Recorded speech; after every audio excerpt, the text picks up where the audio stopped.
walk away Theresa May under pressure to quit Brexit talks and leave EU with no deal.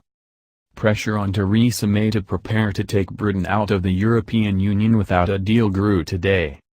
Senior donors to the Conservative Party said she must be ready for a no-deal Brexit rather than accept a bad and divisive settlement from Brussels. Lord Michael Farmer, a Tory peer and former party treasurer, said the paltry offer David Cameron secured from the EU before last year's referendum helped secure the Brexit vote. If another unsatisfactory and unfavorable deal is done with the EU negotiators, the divisive issue of Europe will not go away but smolder on for another generation, he said. Vote Leave and Tory donor Jeremy Hosking said, the EU is stonewalling on the divorce bill, increasing intolerably the political pressure on Mrs May, and we still have no idea whether the trade deal will be beneficial to the UK, or whether they will kick us further in the teeth when we are down.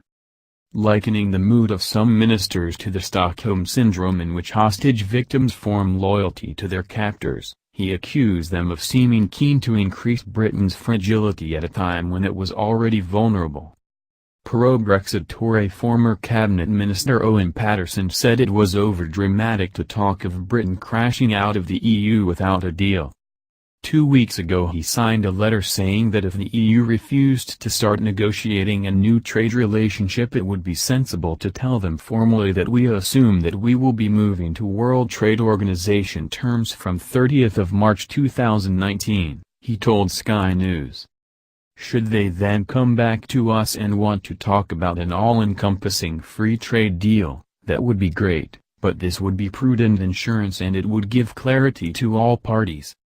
Tory MP Charlie Elphicke, who last week urged ministers to allocate at least £1 billion to invest in upgrading border systems and infrastructure in the event of a no-deal Brexit, told Sky News, "We all want to see a really positive deal but we can't guarantee a deal.